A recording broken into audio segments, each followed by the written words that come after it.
Assalamualaikum warahmatullahi wabarakatuh. Alhamdulillah wa syukurillah wala haula wala quwwata illa billahil aliyil azim. Allahumma shalli ala sayyidina Muhammad wa ala ali sayyidina Muhammad. Segala puji dan syukur kita panjatkan kepada Allah Subhanahu wa taala, dan tak lupa salawat dan salam kepada junjungan kita Nabi besar Muhammad Sallallahu Alaihi Wasallam. Alhamdulillah, kita masih diberi kenikmatan, nikmat iman dan nikmat Islam, nikmat diberikan kesehatan, dipanjangkan umur sampai saat ini. Amin ya rabbal alamin. Oke, di video kali ini kita akan menganalisa kembali akun yang bernama Mr. Gum. Oke, mari kita simak ya apa yang ingin coba Mr. Gum ini sampaikan. Oke, go. Dalam channel ini, saudara-saudara kita yang muslim selalu mengklaim bahwa Muhammad adalah roh penghibur atau roh kudus dalam Alkitab. Bukan karena mereka tahu bahwa Muhammad adalah roh penghibur atau roh kudus, melainkan karena mereka berdiri pada pemahaman yang salah dan keliru tentang pribadi roh kudus. Ayat Alkitab yang menubuatkan roh penghibur yang adalah roh kudus, mereka asumsikan sebagai seorang manusia. Padahal perkataan itu terang benderang bahwa pribadi itu adalah roh, yang artinya tidak berwujud atau tidak memiliki tubuh jasmani. Hal ini dipicu oleh ketidakpahaman dan informasi ambigu dari Al-Quran mengenai Roh Kudus itu sendiri. Oke, baiklah. Di sini Madia akan langsung dulu menjawab mengenai Nabi Muhammad itu Anda sampaikan itu disamakan dengan roh penghibur. Untuk argumen itu tentunya ada sebagian dari pemerhati kenubuatan Nabi Muhammad SAW yang mencari kenubuatan di dalam kitab Bible atau Alkitab itu sendiri. Jadi roh penghibur ini itu disorot, artinya mendekati bahwa memang orang yang di dalam itu, yang disebutkan di dalam Bible Anda itu adalah Nabi Muhammad SAW. Itu hanya sebagian dari tim kami, dari orang Islam sendiri yang mencari kenubuatan dari kenabian Muhammad SAW. Itu tinggal pembuktian nanti. Untuk mengenai Roh Kudus, Ruhul Kudus, saya kira Anda terlalu cepat mengambil kesimpulan bahwa umat Islam atau Al-Quran itu tidak mengerti tentang Ruhul Kudus itu. Secara pikiran atau secara logika dan akal pikiran, makna kata Ruhul Kudus itu adalah milik Al-Quran, milik umat Islam. Jadi Anda mengatakan kepada pemilik makna Ruhul Kudus itu salah, itu suatu perbuatan yang di luar, saya kira di luar pikiran yang normal, Mr. Gunnya. Karena Ruhul Kudus itu adalah kata-kata yang berasal dari Al-Quran, dari bahasa Arab. Sedangkan kitab Anda itu berasal dari Ibrani, bahasa Ibrani dan Yunani. Dengan makna tentunya yang menjelaskan tentang roh itu ada sendiri maknanya dalam kitab Anda sendiri. Dan pengertiannya itu berbeda sekali dalam Islam mengenai Ruhul Kudus. Karena Ruhul Kudus ini bahasa Al-Quran, milik Al-Quran, yang tentunya pengertian Ruhul Kudus di dalam Al-Quran itu pasti berbeda, tidak sama seperti yang Anda sampaikan. Nah, alangkah eloknya tentunya apabila Anda meminjam bahasa milik Al-Quran, meminjam bahasa Ruhul Kudus itu milik Al-Quran, milik bahasa Arab, ya seharusnya Anda tahu diri, beretika dalam memahami, dalam memaknai. Kalau memang tidak sesuai dengan pemikiran Anda, dengan ajaran Anda, ya tentunya Anda harus ya berlapang dada bahwa ya Anda harus memakai bahasa Anda sendiri. dengan penumah atau ruhul nama-nama yang lain dalam ajaran agama Anda mengenai Ruh Kudus itu sendiri gitu loh. Apa yang dengan penumah segala itu Anda harus pelajari itu sendiri. Begitu kalau saya nilai lebih elok Mr. Gun ya. Karena apa? Karena makna Ruhul Kudus itu yang jelas itu milik Al-Quran, milik bahasa Arab. Anda hanya meminjam milik bahasa Arab, milik Al-Quran. Dan seharusnya Anda tidak sepantasnya untuk mengatakan yang salah Al-Quran, sementara Anda meminjam bahasa dari Al-Quran itu sendiri gitu loh. Jadi ya saya nilai ini dulu jawabannya untuk yang pertama. Oke. Dengan kata lain, ketidaktahuan Al-Quran mengenai siapa Roh Kudus itu sendiri membuat Muslim kebingungan menetapkan siapa pribadi Roh Kudus. Jadi, kali ini kita akan lihat bagaimana kontradiksinya Al-Quran dalam memahami Roh Kudus. Mari kita lihat beberapa. Oke, seperti yang saya sampaikan tadi, Anda memaknai makna Roh Kudus itu adalah milik Al-Quran, milik bahasa Arab, identitas Islam. Anda mengatakan salah, sedangkan Anda meminjam bahasa Ruhul Kudus itu milik Al-Quran gitu loh. Apa yang salah? Seharusnya orang meminjam sesuatu kepada orang lain, seharusnya jangan malah menyalahkan. Seharusnya pamit, ya artinya logowo. Kalau memang maknanya seperti ini di dalam Al-Quran, jangan Anda salahkan karena Anda hanya meminjam milik Al-Quran itu sendiri. Saya tampilkan ini makna Ruhul Kudus yang sebenarnya, yang makna yang Anda pinjam kata-katanya ini gitu loh. Saya kasih tahu ya. Oke.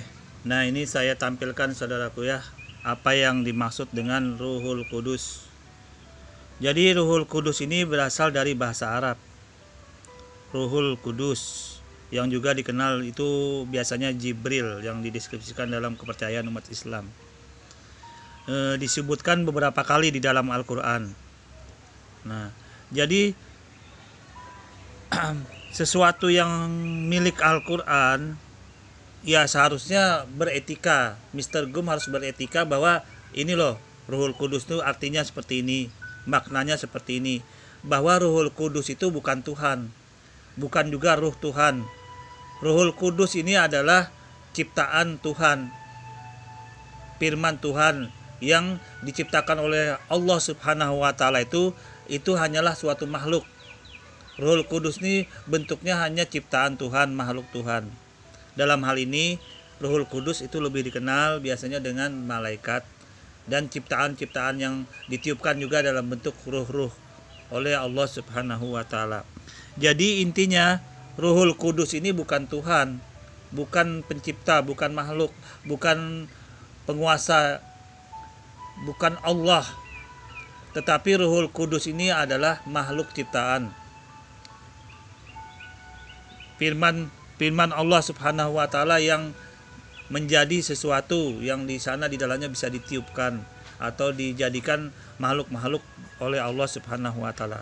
Tapi ini saya tekankan intinya bahwa Ruhul Kudus di dalam Al-Quran yang Anda pinjam maknanya ini di dalam ajaran agama Anda, itu adalah makhluk atau ciptaan Tuhan, bukan Tuhan, bukan Allah Subhanahu wa Ta'ala. Jadi Anda harus dalam hal ini beretika. Artinya beretika ini gini, sudah meminjam bahasa milik Al-Quran, sudah meminjam bahasa Arab. Sedangkan Ruhul Kudus dalam kitab Anda sendiri itu ada sendiri namanya. Apa yang bisa dikatakan penumah, dan dalam bahasa Ibrani juga ada. Jadi Anda harus beretika, berbaik hati. Ya logowo lah kalau dalam bahasanya ini. Anda harus sadar diri, Anda ini meminjam bahasa milik Al-Quran. Jadi tidak sepantasnya Anda menjelek-jelekan Al-Quran, mengatakan Al-Quran tidak tahu, sementara Anda meminjam bahasa Al-Quran itu sendiri. Oke, saya lanjut dulu ya. Quran yang akan menjelaskan pribadi Roh Kudus. Surah 19 ayat 17. Lalu dia memasang tabir dalam kurung yang melindunginya dari mereka. Lalu kami mengutus roh kami dalam kurung Jibril kepadanya. maka dia menampakkan diri di hadapannya dalam bentuk manusia yang sempurna.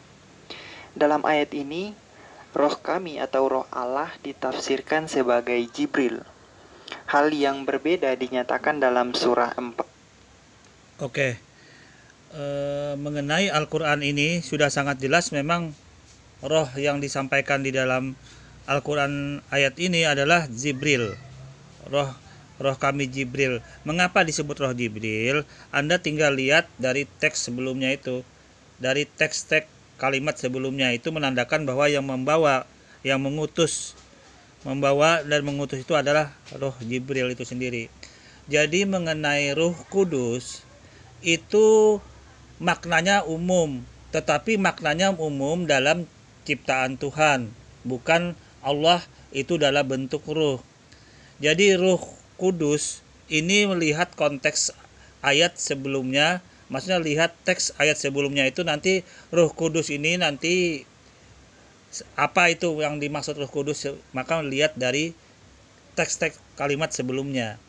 Maka biasanya Roh Kudus ini bisa dikatakan roh dari malaikat atau dari menjadi yang ditiupkan kepada Isa bin Maryam itu salah satu contoh ini, salah satu contohnya.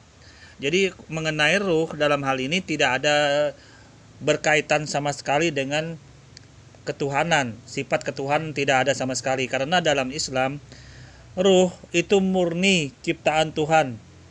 Ruh murni itu makhluk ciptaan Tuhan yang dalam bentuk hal ini bisa digunakan atau bisa berupa Jibril.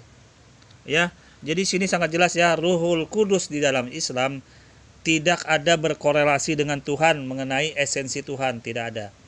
Di dalam Al-Quran itu sangat jelas. Jadi apapun namanya yang disampaikan dalam Al-Quran berbentuk ruh, baik dalam ruh apapun, itu yang disampaikan dalam ayat-ayat Al-Quran itu tidak ada berkorelasi dengan esensi Tuhan dalam Islam. Karena apa? Karena Islam memandang Allah Subhanahu wa Ta'ala itu bukan dalam bentuk ruh, tetapi adalah esensi Allah Subhanahu wa Ta'ala itu adalah berupa bentuk zat. Nah, ini sudah disampaikan oleh Allah Subhanahu wa Ta'ala sendiri di dalam Al-Quran, sudah ditegaskan bahwa tidak satupun yang serupa dengan Dia Allah, dan Dia Maha mendengar, Maha melihat. Nah, jadi kalau ruh itu serupa dengan malaikat atau makhluk-makhluk yang lain, maka itu berarti menandakan ruh itu bukan Allah. Di dalam Islam maka terbantahkan hal itu gitu loh.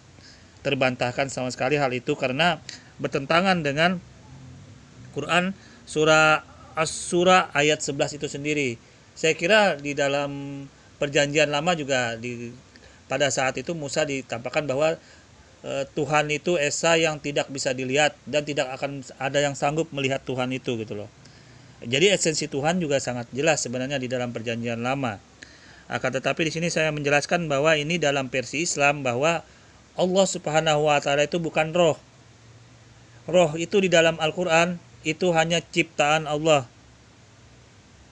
Karena sifat Allah di dalam Al-Quran sudah ditegaskan bahwa tidak sesuatu pun yang serupa dengan Dia, dan Dia Maha mendengar, Maha melihat. Ya, jadi gini, kalau roh itu kan berbentuk makhluk, berarti itu maka dia memiliki rupa, memiliki wujud, maka itu bukan Allah. Dalam Islam tertolak hal begitu. Itu hanya makhluk yang diistimewakan Tuhan, yang dibentuk Tuhan untuk mengutus malaikat itu kepada tugas sesuai dengan tugas yang diperintahkan oleh Allah Subhanahu wa Ta'ala itu sendiri. Jadi dalam hal ini apapun yang Anda coba sampaikan Mr. Gun bakal terbantah langsung dalam Al-Quran ini sendiri. Kita lanjut. 171 yang menyatakan bahwa sungguh Al-Masih Isa putra Maryam itu adalah utusan Allah dan dalam kurung yang diciptakan dengan kalimatnya yang disampaikannya kepada Maryam dan dalam kurung dengan tiupan roh darinya. Sehingga dengan kata lain, Isa adalah roh Allah juga selain daripada Jibril. Kita tahu bahwa tanda dalam kurung adalah penambahan yang diberikan dalam terjemahan, tetapi sebenarnya tidak ada dalam bahasa aslinya. Sebab jika kita berpatokan dengan tanda dalam kurung untuk beberapa ayat yang menggunakan tanda kurung ini, maka akan ada dua makna yang berbeda dalam ayat yang diberikan tanda kurung dengan ayat yang tidak diberikan tanda kurung. Tapi kita tahu bahwa penggunaan tanda kurung dalam terjemahan ini digunakan untuk menghindari pengajaran bahwa Isa benar-benar adalah Allah itu sendiri. Nah, dari Oke. Di sini langsung saya jawab ya. Tanda kurung itu menjelaskan dalam terjemahan bahasa Indonesia. Akan tetapi bila dikembalikan ke makna Al-Qur'an yang sebenarnya, Anda tinggal tinggal menilai sendiri. Maknanya itu Anda khususkan, misalkan itu adalah ruhul Allah, karena Nabi Isa alaihissalam itu dikenal juga bukan dengan sebutan lain, gelarnya Ruhullah. Apa sih Ruhullah itu? Itu langsung Ruhullah, malah dikenal dengan Ruhullah. Ruhullah itu adalah Allah Subhanahu wa taala meniupkan, dengan mengutus malaikat itu meniupkan ruh kepada Nabi Isa alaihissalam itu dengan Ruhullah namanya. Itu sebenarnya ciptaan Allah juga. Ruhullah itu ruh yang disampaikan, yang dibawa oleh malaikat Jibril, ditiupkan ke rahim Maryam yang sebagai Isa putra Maryam tersebut, itu ruh Allah juga. Tetapi ruh Allah dalam hal ini itu ruh ciptaan Allah. Karena Allah dalam Islam bukan ruh. Sekali lagi, Allah dalam Islam itu bukan ruh. Allah dalam Islam itu zat. Ingat ya, Allah dalam Islam itu zat. Tetapi pengertian zat di sini juga Anda harus tahu apa sih arti zat di dalam Islam itu sendiri. Maka dari sini saya akan jelaskan dulu pengertian arti zat dalam Islam itu ya. Oke. Nah ini.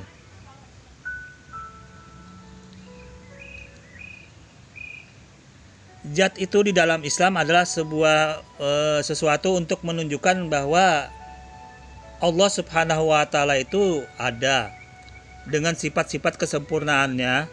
Akan tetapi zat dalam hal ini bukan berarti zat yang dipikirkan dengan otak manusia, seperti zat cair, zat padat, zat apalah, pokoknya apapun namanya zat yang dipikirkan dalam otak manusia itu kata-katanya zat dengan bahasa jet biasa, tetapi dalam hal ini Allah pakai D, zat. Jadi makna zat yang di dalam Al-Qur'an yang ditegaskan dalam makna Allah, esensi Allah Subhanahu wa taala, itu zat yang tidak bisa dipikirkan, masalah esensinya itu. Jadi agar Anda lebih otaknya lebih nyambung ya Mr. Gun ya, tentang zat Allah ini, itu sesuatu yang maha sempurna. Apapun namanya maha sempurna, tidak bisa digambarkan dengan otak manusia mengenai esensi.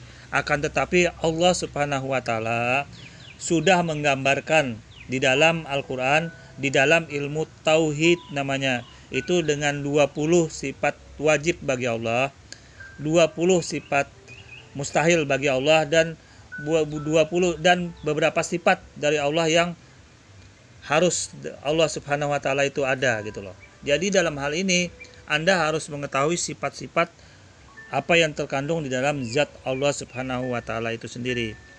Tetapi Anda tidak bisa memikirkan dan tidak boleh membayangkan bahwa zat yang saya sebutkan ini adalah zat yang seperti dalam pikiran Anda, cair, padat, gas, atau apapun namanya. Bukan seperti itu yang dimaksudkan kata zat di sini.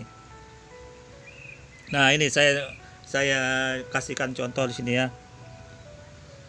Nah, jadi kata zat selalu dirangkai dengan sifat kemahaan atau maha sempurna, dipakai untuk menyebut kata ganti Allah Subhanahu wa taala sebagai pencipta jagat raya.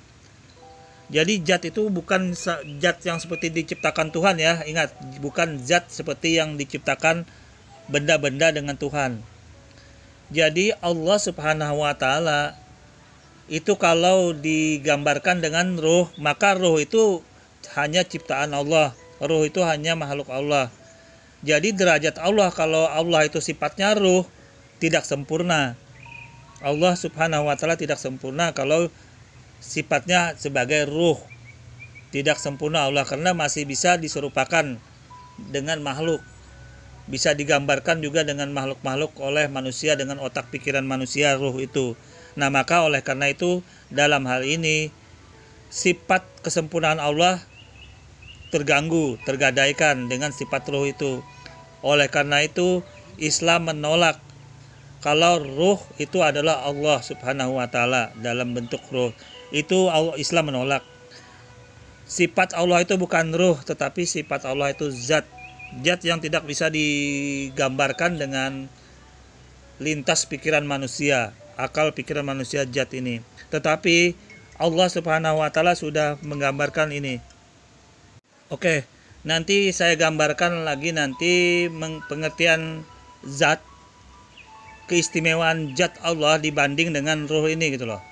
Maka nanti saya gambarkan bahwa di dalam kitab Bible maupun Alkitab yang dibahas oleh Mr. Gum ini juga akan nanti dilihat kelemahannya kalau Allah itu sifatnya ruh. Nanti kita tampakkan kita bahas dari literatur yang membahas tentang kelemahan ruh apabila apabila Tuhan itu digambarkan dengan ruh. Berbeda dengan zat. Karena zat ini maha sempurna, dia tidak bisa digambarkan dengan apapun juga gitu loh. Dan zat di sini pun itu bukan yang digambarkan dengan otak manusia, pikiran manusia, seperti benda-benda padat, cair, gas, dan apapun namanya itu gitu loh. Jadi zat ini berdiri sendiri. Oke, saya lanjut dulu ya. Al-Quran sudah memiliki dua informasi yang saling bertentangan satu dengan yang lain mengenai roh Allah itu sendiri. Kalau untuk informasi yang pertama mengenai Jibril sih tidak jadi masalah, karena penambahan nama Jibril dalam kurung itu hanya menunjukkan siapa Roh Kudus dan tidak mengganggu makna ayat itu sendiri. Karena dalam beberapa ayat Quran juga melakukan hal yang sama, misalnya dalam surah 2:87 juga ditafsirkan sama tentang Roh Kudus adalah Jibril. Tetapi nanti kita bandingkan dengan informasi dari ayat-ayat yang lain. Sedangkan dalam informasi yang kedua mengenai Isa adalah roh Allah, itu dimasukkan tanda dalam kurung yang akhirnya mengubah makna kalimat itu. Yang seharusnya makna itu dimaksudkan bahwa Isa adalah roh Allah, tetapi menjadi Isa adalah tiupan roh Allah. Ini adalah dua makna. Oke. Nah, di sini saya sampaikan dulu. Apapun yang Anda sampaikan di sini Mr. Gun mengenai ruh ya, baik Ruh Kudus, ruh apapun di dalam Al-Quran ini tertolak dengan sifat eksistensi Allah. Karena Allah subhanahu wa ta'ala di dalam Al-Quran, di dalam ilmu tauhid itu menolak kalau Allah itu berupa wujud roh, atau Allah itu menolak, dia tidak bisa digambarkan di dalam Islam itu dengan gambaran roh. Itu salah, di dalam Al-Quran salah. Karena di dalam Al-Quran yang benar bahwa Allah itu sifatnya adalah zat yang maha sempurna, maksudnya di sini. Jadi zat ini bukan berarti bisa digambarkan juga dengan zat dalam pikiran manusia seperti zat padat, cair, gas, bukan. Zat ini identitas Allah subhanahu wa ta'ala yang maha sempurna. Keberadaan Allah subhanahu wa ta'ala itu maha sempurna, tidak bisa digambarkan dengan apapun di hayalan pikiran manusia itu sendiri. Jadi Anda mencoba untuk menggoreng atau mencoba masuk ke dalam ayat-ayat Al-Quran yang berbicara tentang ruh, apapun namanya, baik itu ruh kudus, ruh yang masuk ke dalam jiwa Yesus yang dalam kandungan Maryam itu ruh-ruh yang semuanya itu ciptaan Allah subhanahu wa ta'ala. Jadi dalam hal ini Islam sangat tegas. Islam akan bertentangan dengan ilmu tauhid apabila menyatakan Allah subhanahu wa ta'ala itu dalam bentuk roh. Itu sangat salah, karena roh adalah ciptaan Allah. Nah, di sini saya gambarkan bahwa di dalam perjanjian lama pun Anda bisa lihat ini ya. Silahkan Anda buka Yohanes dalam perjanjian lama dan baru ini. Tuhan menjelma menjadi burung merpati yang terbang di atas sungai. Yohanes 1 ayat 32. Nah, ini Tuhan menjelma menjadi burung merpati. Ya kan? Nah, ini menggambarkan kalau Tuhan itu menjelma seperti ini apakah ini menggambarkan eksistensi Tuhan ini terganggu? Katanya Tuhan tidak bisa diserupakan dengan bentuk apapun. Sedangkan ini menjelma menjadi burung merpati itu melemahkan kualitas Tuhan itu sendiri. Nah, ini sekarang kita lihat. Tuhan menjadi manusia, Yesus yang dikejar tentara, tertangkap, disiksa sampai mati di kayu salib. Coba Anda pikirkan. Alkitab menyebutkan Allah sebagai roh. Perhatikan ini ya. Nah, ini lihat. Allah itu roh, barang siapa menyembah dia harus menyembahnya dalam roh dan kebenaran. Yohanes 4:24. Nah, jika Allah itu roh, maka konsep ketuhanan akan semakin tidak jelas dan sangat melecehkan Tuhan. Karena Tuhan digambarkan dalam bentuk yang sangat hina sekali. Coba kita lihat di mana letak kehinaannya ini ya. Saya gambarkan kalau Tuhan itu diumpamakan atau digambarkan berbentuk roh. Sekali lagi, dalam hal ini makanya Islam menolak Allah Subhanahu wa taala itu berbentuk roh. Karena roh itu kan dalam pikiran manusia kan bisa setidaknya terlintas. Oh, begini. Artinya ada gambaran lah. Kalau roh itu kalau sudah tergambar dalam hal itu, maka itu bukanlah sifat Tuhan, bukanlah sifat kesempurnaan Tuhan. Masih bisa digambarkan dengan akal pikiran manusia. Berarti Tuhan mempunyai sifat kelemahan. Nah, bukti kelemahannya saya tunjukkan ini. Bumi belum berbentuk dan kosong, gelap gulita meliputi samudera, dan roh Allah melayang-layang di atas permukaan air. Coba Anda bayangkan, roh Allah melayang-layang di atas permukaan air.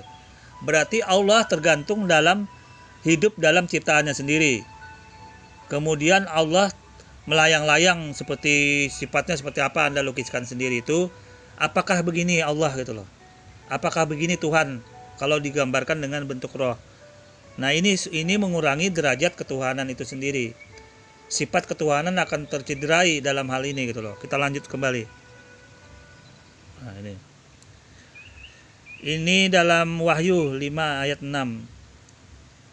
Maka aku berdiri di tengah-tengah tahta dan keempat makhluk itu, dan di tengah-tengah tahta itu berdiri seekor anak domba, seperti telah disembelih, bertanduk 7 dan bermata 7.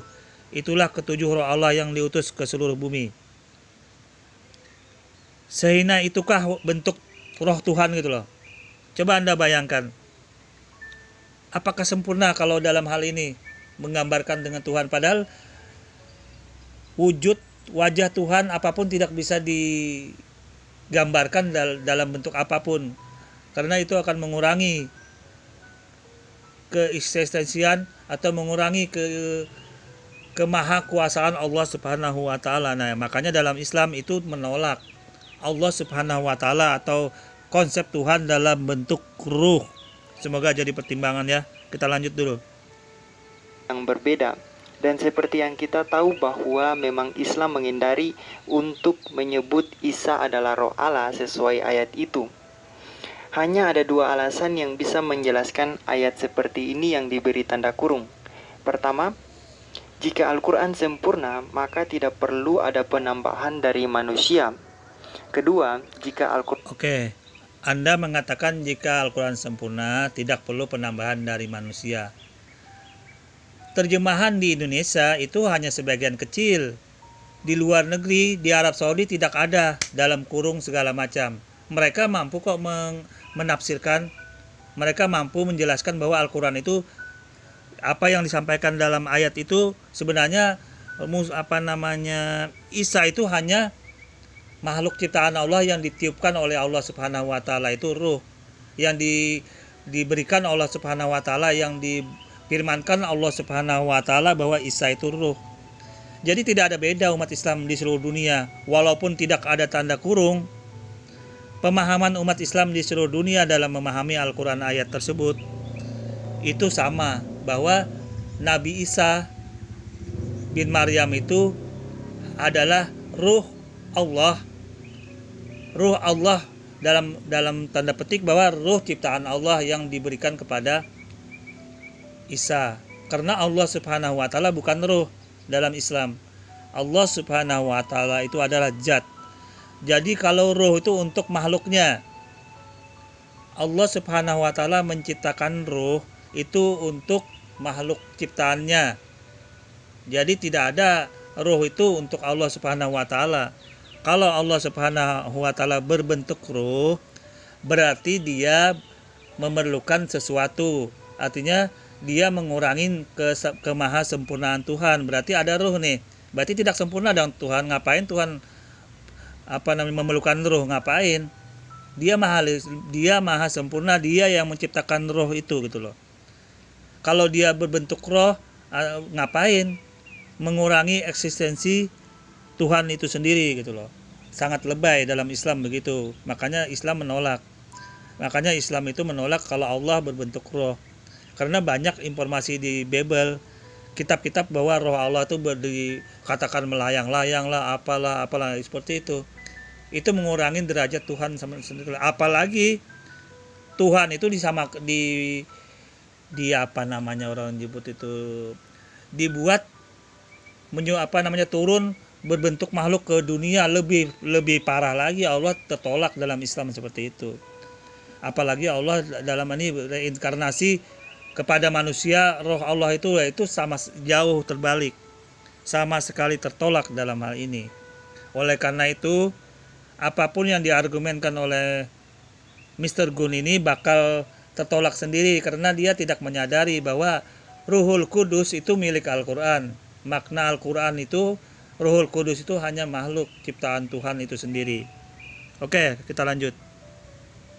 Yukan dari Tuhan yang benar, harusnya Tuhan berbicara dengan jelas supaya tidak ada penambahan dari manusia. Tapi karena Al-Quran bukan kitab yang sempurna dan kitab dari Tuhan yang benar, maka manusia perlu menambahkan penjelasan yang kurang dari Tuhan yang mereka anggap mewahyukan Al-Quran. Selanjutnya, kita lihat lagi. Oke, saya ulang dulu. Ada atau tidak makna dalam kurung itu tetap tidak mempengaruhi makna Ruh Kudus itu. Ruhul Kudus itu di dalam ajaran Islam. Sekali lagi saya tekankan Mr. Gun, ada atau tidak dalam kurung yang Anda bahas itu tidak mengurangi makna Ruhul Kudus dalam Islam. Bahwa makna Ruhul Kudus itu hanyalah ciptaan Tuhan, makhluk Tuhan. Jadi apapun Anda cobain, biar ada ataupun tidak, tetap tidak mempengaruhi eksistensi Tuhan itu sendiri dalam hal ini. Karena Allah Subhanahu wa taala itu berbentuk zat, bukan ruh. Nah, zat di sini pun tidak bisa dibayangkan dengan otak manusia bahwa zat itu cair lah, panas lah, apalah, padat lah, itu bukan seperti itu. Zat di dalam Al-Quran, zat yang diinformasikan bahwa zat Allah Subhanahu wa taala bukan seperti itu. Zat yang dimaksudkan dalam Islam, dalam ilmu tauhid, zat itu sesuatu eksistensi Allah Subhanahu wa taala yang maha sempurna. Baik dalam semuanya, dalam bentuk apapun maha sempurna. Nah, kalau berbentuk roh, maka tidak sempurna Allah itu. Mengapa tidak sempurna? Karena roh itu kan bisa diserupakan, bisa digambarkan. Maka Tuhan terkurangi keistimewaan Tuhan itu sendiri. Eksistensi Tuhan akan berkurang karena dia bisa diserupakan dengan makhluk lain, bisa berbentuk makhluk lain, bisa berbentuk makhluk ciptaannya sendiri. Nah, itu bahkan roh itu juga bisa digambarkan oleh manusia.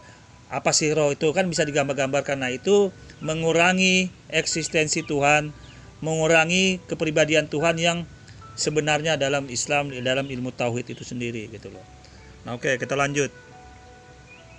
Surah 16 ayat 2 yang menyatakan bahwa Dia menurunkan para malaikat membawa wahyu dengan perintahnya kepada siapa yang Dia kehendaki di antara hamba-hambanya. Di situ jika kalian melihat kata membawa wahyu, itu dalam bahasa aslinya menggunakan kata bil ruhi, yang artinya adalah bersama atau dengan roh. bukan membawa wahyu. Saya tidak tahu mengapa diterjemahkan menjadi membawa wahyu. Apakah mungkin terjadi penipuan di sini? Oke, mau tahu jawabannya? Mau tahu jawabannya kenapa diterjemahkan membawa wahyu? Karena itu kan sudah jelas. Kalimat sebelumnya kan sudah kelihatan. Anda kan tinggal lihat aja kalimat sebelumnya itu. Kalimat sebelumnya bahwa Allah Subhanahu wa taala mengutus firman dengan firman-Nya itu Ruhul Kudus itu pembawa wahyu. Karena dia menyampaikan sesuatu kepada Nabi Muhammad SAW. Nah itu kan sudah sangat jelas maknanya. Maka makna yang kuat untuk menggambarkan Ruhul Kudus ini adalah pembawa wahyu. Begitu. Jadi Anda harus tahu bahwa Ruhul Kudus di dalam Islam itu maknanya secara umum. Maknanya secara umum. Kemudian makna umum itu akan mengikuti kalimat atau sebelum dan sesudah teks ayat itu sendiri dalam ayat, dalam penjabaran ayat itu sendiri. Makanya dalam hal ini memaknai Ruhul Kudus itu bisa diartikan malaikat, bisa pembawa wahyu, bisa yang lain-lain juga. Jadi intinya Ruhul Kudus sifatnya umum, dia mengikuti makna kalimat sebelum dan sesudahnya di dalam Al-Quran itu sendiri. Tetapi intinya Ruhul Kudus itu bukan roh Allah, itu loh. Salah itu dulu. Kita potong, Ruhul Kudus bukan roh Allah. Bukan eksistensi Allah di dalamnya. Bukan kepribadian Allah. Itu saya kasih tahu dulu ya. Ruhul Kudus itu hanya makhluk ciptaan Allah.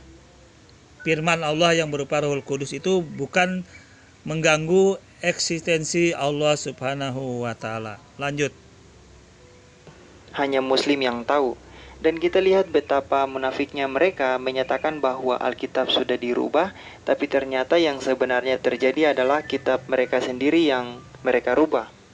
Jadi bisa dikatakan bahwa mereka adalah maling teriak maling.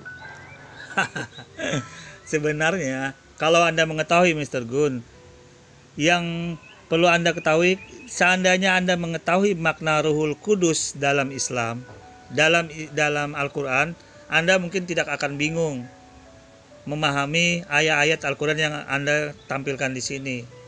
Karena makna Ruhul Kudus di dalam Islam itu maknanya sangat umum, yaitu sesuatu yang ciptaan Tuhan itu bisa berupa malaikat, bisa pembawa kabar, itu para malaikat itu sendiri, atau sesuatu yang ditiupkan seperti Ruhul Kudus kepada Nabi Isa alaihissalam. Nah, jadi dalam hal ini Anda harus pahami dulu makna Ruhul Kudus di dalam Islam itu sendiri. Terus Allah Subhanahu wa taala itu saya sampaikan sifatnya bukan ruh tetapi zat. Jadi dalam hal ini Al-Qur'an dan Allah itu terbatasin dengan sifat Allah kalau Anda mencoba mengait-ngaitkan, karena Allah Subhanahu wa taala zat bukan roh. Jadi tidak ada yang dalam Islam tidak ada yang bertentangan. Al-Quran sangat benar, sangat pas. Saya tidak mau mencoba untuk menggiring opini ke ajaran kitab Anda, karena terlalu panjang kembali kalau saya berdebat mengenai kitab Anda. Tapi di sini saya hanya menjelaskan masalah Al-Quran ini. Artinya Al-Quran sama sekali tidak ada benturan, karena makna ruh itu, Ruhul Kudus itu sudah sangat jelas maknanya di dalam Al-Quran. Kesalahan fatal apabila mengatakan Ruhul Kudus ini itu adalah ruh Tuhan. Seperti yang Anda coba simpulkan ke sana. Sangat fatal, sangat salah dalam ini. Islam menolak. Oke? Lagi di situ seharusnya diterjemahkan menjadi bersama atau dengan roh. Nah, jika kita menggabungkan ketiga kesaksian ayat Quran ini, maka ada tiga yang adalah Roh Kudus menurut Quran sendiri, yaitu yang pertama Jibril seperti dalam Quran surah 19:17, yang kedua Isa seperti dalam surah 4:171. Ya, walaupun ayat ini dipelintir dengan menggunakan tanda kurung untuk menghindari klaim Isa adalah roh Allah. Yang ketiga, Allah sendiri sesuai dengan dinyatakan dalam Quran surah 16 ayat 2. yang seharusnya diterjemahkan menjadi dengan atau bersama roh dengan perintahnya. Perintah siapa? Perintah Allah sendiri. Rohnya siapa? Roh Allah sendiri. Oke, di sini saya menolak. Di dalam makna Al-Quran yang disampaikan, Anda sampaikan, itu kan Allah sendiri yang memerintahkan. Itu dalam hal ini maka sudah bisa ditegaskan dalam ayat ini, karena Allah yang memerintahkan, maka perintah Allah itu bukan ekstensi Allah itu sendiri. Maka dalam hal ini saya menolak kalau Allah itu Ruhul Kudus seperti yang Anda sampaikan dalam Al-Quran ini. Ya, seperti yang Anda tampilkan di sini, saya menolak. Al-Quran 19 ayat 17 ini Anda katakan di situ dalam Al-Quran 16 ayat 2 ini Allah sendiri sesuai yang dinyatakan dalam Quran ayat 2 16 ayat 2 yang seharusnya diterjemahkan menjadi dengan bersamaan roh, dengan salah. Yang benar memang Allah Subhanahu wa taala memerintahkan. Jadi Anda tidak bisa menafsirkan Al-Quran ini sesuai dengan kemauan Anda, Mr. Gun. Karena dalam Islam itu sudah sangat jelas bahwa ruh itu bukan Tuhan dalam Islam. Ruhul Kudus itu hanya makhluk, hanya perintah Allah. Tidak bisa diterjemahkan ke makna lain. Seharusnya begini, seharusnya tidak bisa, itu kemauan Anda. Anda hanya bermain opini, bermain logika. Al-Quran tidak bisa dilogikakan, tidak bisa dibuat tafsir-tafsir sendiri seperti ajaran agama Anda. Misalnya, tidak bisa. Al-Quran sudah jelas tafsirnya, sudah terbukukan. Anda tinggal buka aja tafsir Al-Quran apa aja. Al-Quran tidak bisa semaunya seperti Anda menafsirkan dalam kitab Anda. Jadi tidak bisa. Al-Quran itu sudah sangat jelas, tafsir Al-Qurannya sudah ada. Tinggal membaca, mengikuti tafsir itu, dan tahu maksudnya bahwa Allah Subhanahu wa taala itu memerintahkan. Kalau dalam Quran 16 ayat 2 itu memerintahkan. Jadi tidak ada perintahnya ini tidak ada urusan dengan Allah sebagai roh. Sangat fatal, dalam Islam menolak. Batal keimanan seseorang apabila mengatakan Allah Subhanahu wa taala itu berupa roh. Itu sangat batal keimanan seseorang. Oke, ini tertolak dalam ajaran ilmu tauhid. Makanya dalam Islam tidak ada yang bertentangan. Al-Quran, Al-Hadis, apapun yang Anda sampaikan di sini tertolak semua. Karena ruh itu menunjukkan ciptaan Tuhan. Maka ciptaan itu sangat lemah kalau bergabung sama kesempurnaan Tuhan itu sendiri, menunjukkan kelemahan Tuhan. Apa gunanya Tuhan kok mau bergabung dengan ciptaannya sendiri, dengan roh ciptaannya? Apa faedahnya gitu loh.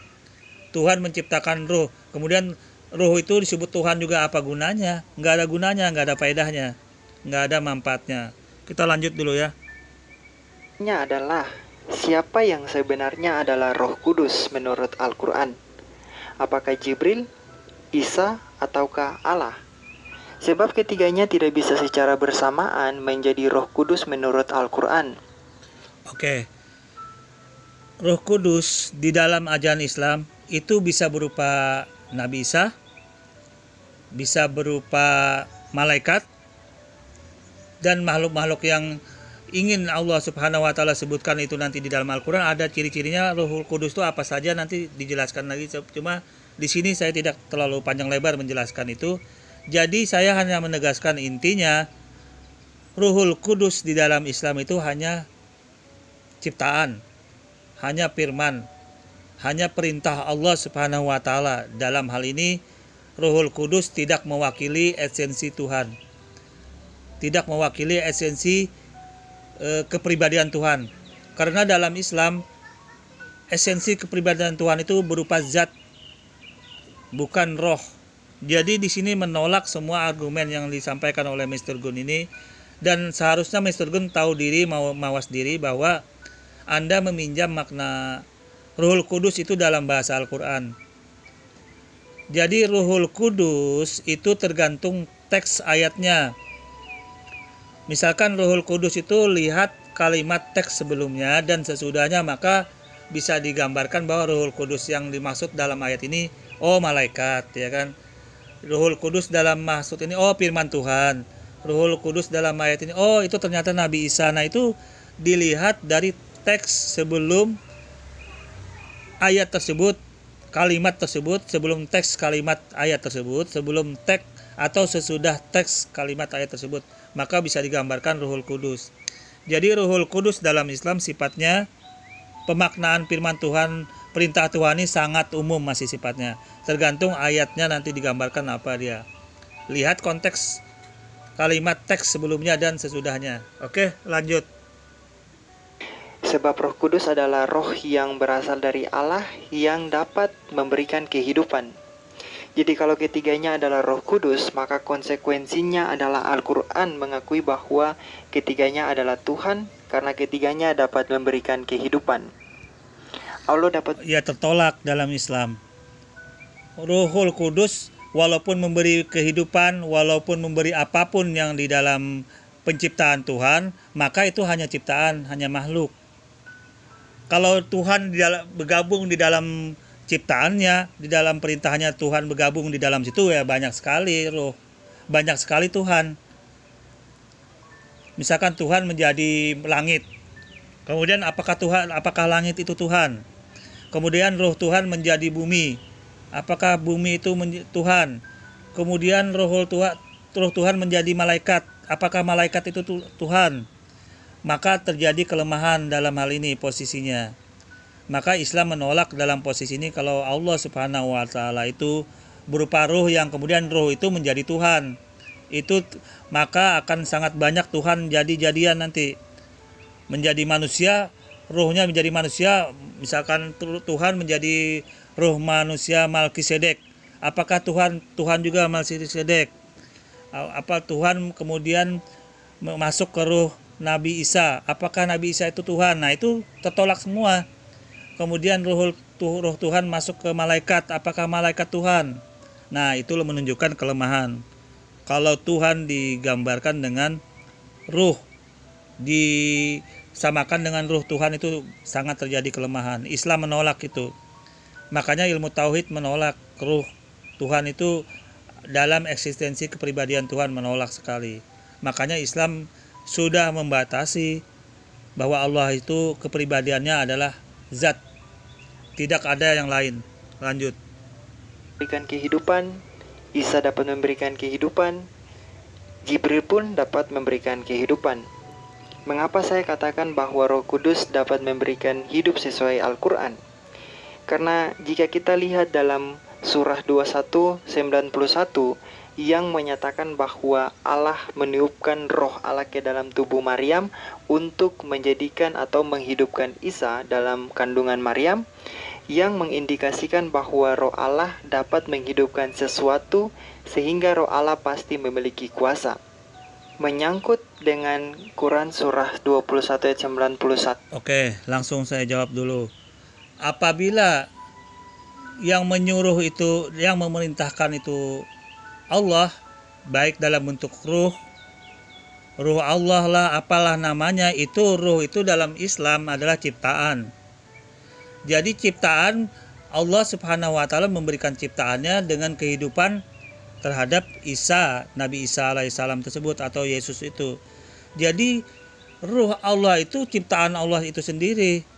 Jadi tidak ada korelasi kalau Tuhan menyuruh ciptaannya ini kemudian Tuhan di dalam itu.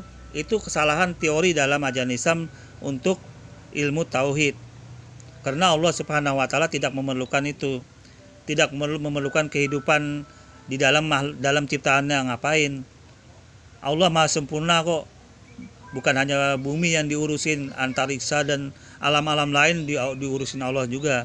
Surga, neraka dan galaksi yang lain. Ngapain hanya ngurusin hal-hal Allah sampai bergabung di situ di dalam ciptaannya sendiri, ngapain? Apa faedahnya? Secara logika juga terjawab sebenarnya. Apa faedahnya Allah Subhanahu wa taala? Kalau misalkan Allah mau menjadi ciptaannya itu sendiri, ngapain? Apakah tentu nanti Allah menciptakan jin yang baik, maksudnya yang dianggap lebih baik lah, kemudian roh Allah itu kemudian masuk ke makhluk jin itu, apakah Allah itu berubah jadi jin? Kan itu sesuatu nggak ada faedahnya, nggak ada manfaatnya. Kemudian Allah berkelana di alam jin sana, kan nggak ada gunanya. Allah berkelana di alam setan karena Allah meniupkan roh setan di setan sana. Jadi kan apa gunanya Tuhan begitu gitu loh. Jadi dalam hal ini nggak ada faedahnya kalau Allah itu berupa masuk ke dalam ciptaannya itu sendiri, nggak ada faedahnya. Atau bersemayam bergabung di ciptaannya sendiri juga nggak ada faedahnya. Dan di dalam Al-Quran bahwa ditegaskan juga Allah tidak ada yang menyerupainya. Di dalam Bible juga sama. Di dalam kitab Perjanjian Lama Allah itu tidak ada yang bisa melihat dan menandingi kemaha kuasaannya itu. Lanjut dulu ya. Muslim akan memberi pembelaan bahwa ayat ini menjelaskan tuduhan saya yang pertama mengenai Isa adalah roh Allah dalam surah 4 171. Yang saya katakan dipelintir dengan menambahkan tanda kurung. Dengan kemungkinan pernyataan mereka adalah Quran surah 21 ayat 91 menafsirkan Quran surah 4 171. Namun kita lihat kembali bahwa kedua pernyataan ini memiliki makna yang berbeda. Dan tidak mungkin Al-Quran yang berasal dari satu sumber mengeluarkan pernyataan yang kontradiksi dengan pernyataan sumber itu sendiri tentang maknanya. Bisa maknanya ini Anda tidak mengerti, Mr. Gonya, karena Anda tidak mengerti apa arti makna dalam Islam Ruhul Kudus. Itu dulu yang Anda pahami. Ruhul Kudus dalam Islam itu maknanya masih umum.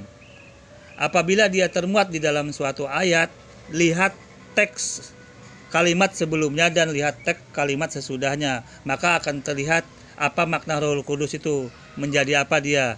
Apakah dia menjadi malaikat? Apakah dia menjadi Isa bin Maryam itu? Nah, jadi itu lihat konteks ayatnya itu, teks kalimat ayat di dalamnya itu. Nah, terus pemahaman yang lain, tidak ada kontradiksi dalam ayat-ayat Al-Quran. Karena makna Ruhul Kudus itu dia bukan makna Tuhan. Bukan Tuhan yang di dalam Ruhul Kudus itu bersemayam, tidak. Al-Quran menolak. Dalam ilmu Tauhid juga menolak Ruhul Kudus itu dikatakan Ruhul Tuhan. Salah, karena Allah Maha Sempurna tidak mungkin mau memerlukan ruh. Allah itu tidak mau berbentuk ruh. Kalau Allah berbentuk ruh, maka menunjukkan ketidaksempurnaan Allah.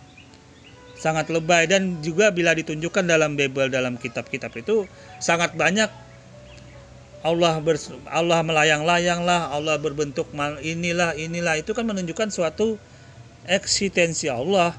Tuhan sangat lemah apabila dia menunjukkan bentuk seperti itu gitu loh. Maka dalam hal ini tertolak kalau Allah Subhanahu wa taala itu berbentuk roh. Sangat tertolak sama sekali. Oke, lanjut.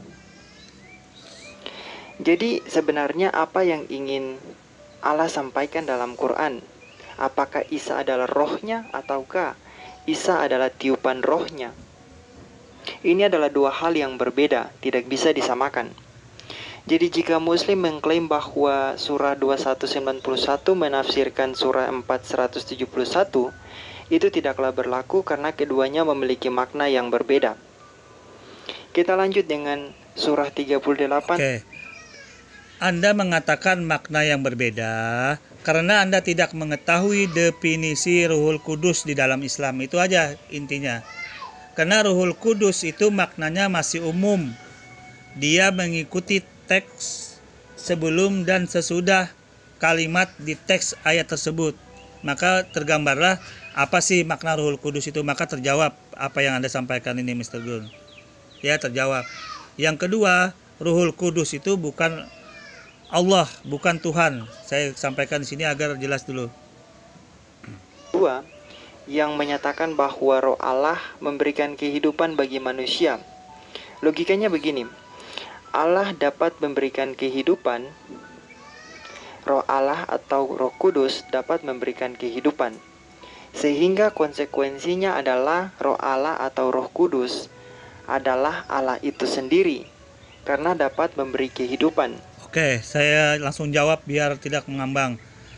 Kehidupan itu adalah ciptaan Tuhan. Kehidupan adalah firman Tuhan. Kehidupan itu kehidupan yang disampaikan, yang kita pikirkan saat ini dalam otak pikiran manusia, itu berbeda jauh dengan apa yang dimaksudkan dalam kesempurnaan Tuhan. Khususnya dalam Islam itu memandang seperti itu. Kehidupan maupun kematian di dalam makna pikiran manusia itu hanya dalam Islam itu dibatasin sebagai ciptaan Tuhan. Ya, kehidupan di dalam apa yang tadi Anda sampaikan baik maupun kematian itu hanya ciptaan firman Tuhan berupa ciptaan yang ditiupkanlah ruh-ruh di dalamnya itu. Itu hanya gambaran penciptaan. Jadi penciptaan di sini tidak bisa digambarkan dengan eksistensi Tuhan yang sebenarnya di dalam Islam. Untuk mengetahui, tidak bisa dikorelasikan kehidupan ruh. Kita hidup seperti ini, kita tidak bisa membayangkan Tuhan itu seperti apa sih hidupnya, itu tidak bisa digambarkan seperti kehidupan kita saat ini. Sangat lebay memikirkan sesuatu yang kita tidak nyampai. Kita hanya bisa memikirkan informasi yang diberikan Tuhan itu di dalam ayat-ayat yang Tuhan perintahkan, yang sudah ayat-ayat yang sudah diturunkan Tuhan melalui kitab suci. Jadi sini saya batasin dulu. Otak pikiran manusia tidak bisa menggambarkan kehidupan yang kita gambarkan saat ini, yang seperti disampaikan oleh Mr. Gun itu. Apa gunanya Tuhan kehidupan ini? Itu beda. Kehidupan yang digambarkan ini menunjukkan esensi Tuhan dalam kehidupan, dalam kepribadian dia itu berbeda. Itu dulu yang otaknya biar waras memaknai makna kehidupan manusia digambarkan dengan kehidupan yang Anda korelasikan dengan kehidupan Tuhan, itu maknanya berbeda. Sudahlah, nggak usah jauh-jauh. Kehidupan di dalam air itu berbeda kehidupan di darat. Kehidupan mikroba yang bisa membelah diri berbeda dengan kehidupan manusia normal. Kehidupan di sudut-sudut yang tidak bisa kita ketahui di alam-alam antariksa atau di mana-mana di alam jin, kehidupannya itu kita tidak mengetahui bagaimana sebenarnya kehidupannya itu. Nah, jadi kehidupan yang seperti itu terbatas bila kita gambarkan hanya memandang Tuhan hanya sebagai kehidupan seperti manusia ini. Itu letak kelemahannya apabila Anda menyampaikan seperti ini. Ini sebenarnya ilmu cukup tinggi, Mr. Gun. Otak Anda nggak nyampe. Sebenarnya Anda bersyukur ini. Saya kasih gambaran ini bersyukur. Semoga Anda nanti dapat hidayah. Oke lah. Lanjut. Tapi jika roh Allah adalah ciptaan seperti kata dalam kurung yang digunakan di surah 38-72, maka dengan apa Allah bisa eksis tanpa rohnya? Bukankah rohnya yang memberikan kehidupan? Jika Allah tidak memiliki roh, maka Allah hanyalah benda mati. Itu konsekuensi yang diterima oleh Allah tanpa roh. Nah, yaitu coba lihat. Itulah pikiran sempit, pikiran bodoh namanya. Memandang Allah Subhanahu wa taala dalam bentuk pikiran manusia. Menggambarkan Allah itu seperti manusia, bentuknya ada roh segala macam. Itu pikiran yang sangat bodoh di dalam ajaran Islam. Karena Allah itu tidak bisa digambarkan kehidupannya itu dengan dalam bentuk roh. Karena roh itu hanya ciptaan Tuhan. Bagaimana Anda mau menjelaskan sesuatu yang hanya ciptaan Tuhan, roh itu? Anda juga tidak mengerti apa itu roh. Apa sih roh itu? Nah, jadi sesuatu yang tidak bisa digambarkan dalam akal pikiran manusia, nah itu sangat tidak logis Anda mencoba untuk menggambarkan itu kepada Tuhan yang menciptakan seluruh apapun yang ada, baik di dunia maupun di luar dunia maupun di alam-alam yang lain. Jadi gambaran Anda ini sudah sangat terjawab bahwa Allah tidak memerlukan kehidupan dalam posisi gambaran kehidupan yang Anda sampaikan seperti manusia. Allah tidak memerlukan sesuatu roh karena roh itu ciptaan Tuhan, karena itu hanya gambaran pikiran manusia mengenai roh. Allah juga tidak memerlukan apa yang disebut kematian, kehidupan, apapun namanya, karena Allah Subhanahu wa taala itu maha sempurna. Allah hanya memberikan informasi di dalam kitab-kitab suci tentang Allah itu begini loh sifatnya. sifat-sifat Allah itu begini. Kalau mau mengenal Allah ya kenalin sifat-sifatnya. Makanya dalam Islam itu ada ilmu tauhid. Belajar ilmu tauhid sifat 20 namanya. Yang wajib, yang mustahil dan harus bagi Allah itu ada. Makanya Anda mengenal Islam, mengenal ilmu tauhid. Sebenarnya ilmu tauhid ini sudah diajarkan sejak zaman Nabi Abraham. Makanya konsep ketuhanan tauhid itu dari dulu sampai sekarang itu masih ada, yaitu Islam penerusnya. Oke, lanjut. Lebih dari sebongkah benda mati. Dan sekali lagi Muslim, kita lihat bahwa Al-Quranmu harus menerima konsekuensi adanya pribadi Trinitas, yaitu Allah dan Rohnya. Sebab jika tidak, Quran hanya mewartakan Allah adalah benda mati yang tentunya adalah berhala jika disembah. Oke. Apalagi Islam disuruh menerima konsep Trinitas. Berarti Allah dalam Islam ketergantungan kepada makhluk. Trinitas itu kan tergantung kepada sesuatu kepribadian yang lain. Berarti menunjukkan ke suatu kelemahan oleh Tuhan itu sendiri kalau Allah berbentuk seperti itu. Itu dalam ilmu tauhid sudah tertolak sendiri otomatis. Makanya orang Islam sudah mengetahui bahwa hal ini tidak bakal bisa nyambung. Karena Trinitas itu suatu kepribadian yang lain. Maka itu menunjukkan suatu kelemahan dalam posisi ini gitu loh. Dalam posisi kepribadian itu menunjukkan suatu kelemahan Tuhan. Makanya ilmu tauhid menolak itu. Anda coba gambarkan ke kehidupan. Dalam Al-Quran, Allah Subhanahu wa Ta'ala juga sudah menjelaskan kehidupan, kematian, apapun yang terjadi di makhluk hidup di dunia ini, Allah tidak terpengaruh dalam hal itu. Dan kehidupan yang di dunia itu gambaran kehidupan yang eksistensi atau kepribadian Tuhan juga berbeda. Tidak bisa digambarkan kehidupan Tuhan itu dengan akal pikiran manusia. Cara hidup Tuhan, kepribadian Tuhan, esensi Tuhan, apapun dengan Tuhan tidak bisa digambarkan dengan esensi manusia. Itu sangat salah. Karena Tuhan maha sempurna. Tidak mungkin Tuhan memerlukan kehidupan seperti kehidupan manusia ini. Sangat bodoh Tuhan yang menciptakan kehidupan kalau Tuhan yang mau digambarkan dengan kehidupan manusia gitu loh. Sangat bodoh namanya Tuhan. Ngapain gitu loh? Apa gunanya gitu loh? Apa faedahnya? Makanya Anda harus kenali Tuhan. Bagaimana Tuhan ini gitu loh? Apa faedahnya? Ya saya lukiskan begini loh. Tuhan menciptakan kita menciptakan kursi atau tukang menciptakan kursi. Kemudian tukang itu menjadi kursi, apa faedahnya? Nah, jadi itu loh, sesuatu yang otak Anda harus waras. Apabila menggambarkan sesuatu dengan Tuhan, Anda gambarkan dengan kepribadian atau kehidupan manusia, atau apapun namanya dalam kehidupan manusia, digambarkan dengan kepribadian Tuhan, esensi Tuhan, baik Trinitas, atau apapun namanya, itu tertolak dalam ilmu tauhid.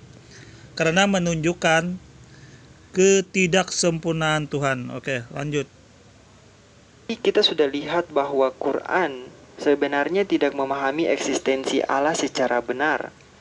Sehingga banyak kontradiksi tentang eksistensi Allah sendiri yang pada akhirnya membawa pada kesesatan. Seperti yang saya katakan bahwa jika Jibril adalah Roh Kudus dan Isa pun demikian, ya walaupun Isa tidak diakui Muslim sebagai Roh Kudus atau Roh Allah, dan juga Allah adalah Roh Kudus, maka Islam sudah masuk dalam hal yang selama ini mereka teriak-teriak kepada kekristenan, yaitu kekafiran, karena menyekutukan Tuhannya dengan ciptaan, yaitu Jibril dan Isa. Bukan hanya itu, kontradiksi mengenai roh yang dianggap sebagai Jibril ini terlihat dalam surah 19:17 dengan surah 3:45. Kontradiksinya adalah surah 19:17 menyatakan bahwa Allah mengutus rohnya yaitu Jibril kepada Maryam. Tetapi dalam surah 3:45 menyatakan bahwa para malaikatlah yang mengabarkan kepada Maryam tentang kelahiran Isa. Pertanyaannya adalah apakah para malaikat itu adalah roh Allah juga? Sebab yang menyampaikan kabar gembira menurut surah 19:17 adalah roh Allah yaitu Jibril, hanya satu pribadi. Tetapi surah 3 ayat 45 menyatakan para malaikat yang berarti banyak. Sekarang Quran juga menambahkan para malaikat sebagai roh Allah. Namun sayangnya jika kita berbalik pada surah 16 ayat 2, para malaikat termasuk Jibril itu berbeda dengan roh Allah. Dia menurunkan para malaikat membawa wahyu dengan perintahnya kepada siapa yang dia kehendaki. Seperti yang sudah saya... Oke, di sini Malia akan menutup closing ini ya. Yang terakhir ini perlu dipahami semua, apapun yang disampaikan oleh orang kafir ini, dia tidak memahami apa Ruhul Kudus itu di dalam Islam. Nah, yang pertama saya tegaskan, argumen apapun yang Anda coba sampaikan terhadap Ruhul Kudus di dalam ayat-ayat yang Anda coba bahas tadi, Mr. Gun, itu tertolak. Karena dalam Islam, Allah Subhanahu wa Ta'ala itu bukan bentuk ruh. Sekali lagi, Allah Subhanahu wa Ta'ala itu dalam bentuk zat. Jadi tidak bisa ruh dengan zat itu berbeda. Jadi apapun yang disampaikan dalam hadis ini, dalam ayat ini Anda tampilkan, itu semua dalam bentuk ruh. Berarti Ruhul Kudus itu adalah ciptaan Tuhan. Apapun namanya ciptaan Tuhan. Jadi dalam hal ini semua yang Anda tampilkan tidak ada yang kontradiksi karena semua ciptaan Tuhan itu. Hanya saja nama-namanya Ruhul Kudus itu berbeda-beda. Ada yang diumpamakan, dinamakan sesuai dengan konteks teks ayat sebelumnya. Makanya jangan heran ada malaikat Jibril, atau pembawa wahyu, atau Isa Al-Masih. Nah ini saya hanya menggambarkan secara umum. Jadi apapun yang Anda sampaikan dalam ayat ini tidak ada yang kontradiksi. Karena makna Ruhul Kudus di dalam Islam itu sudah sangat jelas. Ruh yang suci. Dan Ruhul suci ini, Ruhul Kudus ini hanya Islam yang punya. Ajaran agama Anda tidak pantas sebenarnya meminjam makna ini. Karena ajaran agama Anda menyimpangkan atau melepaskan makna yang sebenarnya dari Ruhul Kudus. Karena Ruhul Kudus ini adalah ciptaan firman Tuhan. Makna yang dikhususkan biasanya itu dalam bentuk para malaikat. Nah, jadi itu sangat jelas ya. Jadi Ruhul Kudus itu bukan roh Tuhan dalam kepribadian. Esensi Tuhan sangat salah, tertolak dalam Islam.